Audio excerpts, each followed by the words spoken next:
Friends இன்றைக்கான வீடியோவில் பார்க்க போகிறது 10 ரூபாய்க்கு வாங்கினேன். இது வந்து பார்த்தீங்கன்னா சின்ன குடிச்சிட்டு போட்ட பீடி துண்டு மாதிரி இருக்கும். இது வந்து ஓப்பனாக சொல்லப்போனால் இது வந்து ஒரு வெடின்னு சொல்லுவாங்க. இது வந்து பீடி வெடின்னு சொல்லி வந்து இப்போ இந்த இயரில் வந்து ட்ரெண்டிங்கில் இருக்கக்கூடிய வெடி. இந்த வெடியை வெடிக்கிறதுக்கு நமக்கு எதுவும் தீப்பெட்டி எதுவும் தேவையில்லை. இதுவே பார்த்தீங்கன்னா ஆல்ரெடி வந்து உள்ளே வெடிச்சிடக்கூடாதுன்னு சொல்லி அந்த நெல் உமி அந்த அரிசியிலேருந்து வரக்கூடிய அந்த உமியை உள்ளே வச்சு தான் பேக் பண்ணியிருப்பாங்க. ஒன்று உரசினா கூட இது வெடிச்சிடும். இந்த சின்ன துண்டில் பார்த்தீங்கன்னா 2 பக்கம் வந்து ஒரு கேப் மாதிரி வந்து ஒரு இது மாதிரி வச்சு டம்மி பண்ணியிருப்பாங்க. இதை வந்து நீங்கள் வந்து எதுலேயும் வந்து தீக்குச்சி வச்சு எது இதில் பொருத்தணும் அப்படிலாம் வந்து இது பற்ற வைக்க தேவையில்லை. சும்மா ஆட்டோமேட்டிக்காக சும்மா கீழே தூக்கி போட்டாலே வந்து கல் மண் இருக்க இடத்துல போட்டாலே வெடிச்சிடும். இப்போ பாருங்கள் லைவ் அவங்களுக்கு செக் பண்ணி காட்டுறேன். சின்ன பிள்ளைங்களுக்கு வந்து இதை வெடிக்கிறதுக்கு ரொம்ப யூஸ்ஃபுல்லாக இருக்குது. 10 ரூபா தான் வருது. இது ஒரு 10 வாங்கினீங்கன்னா 80 ரூபா தான். 10 பாக்ஸ் இருக்குது இதுக்குள்ளே. ஒவ்வொரு பாக்ஸ்லேயும் 12 கிட்டே இருக்குது. 12, 11, 10 வரைக்கும் இருக்குது. இப்போ பாருங்கள் எப்படி வெடிக்குது பாருங்கள். உண்மைக்கே சூப்பராக வெடிக்குது.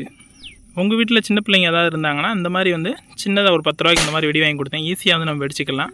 சும்மா தூக்கி தரையிலேருந்து சும்மா தூக்கி போட்டாலே வெடிச்சிடும். ஸோ உண்மையே சொல்லணும்னா சிம்பிளாக வந்து சூப்பராக வெடிக்குது. ஸோ வீடியோ பிடிச்சிருந்தா லைக் பண்ணிக்கங்க. தேங்க்யூ.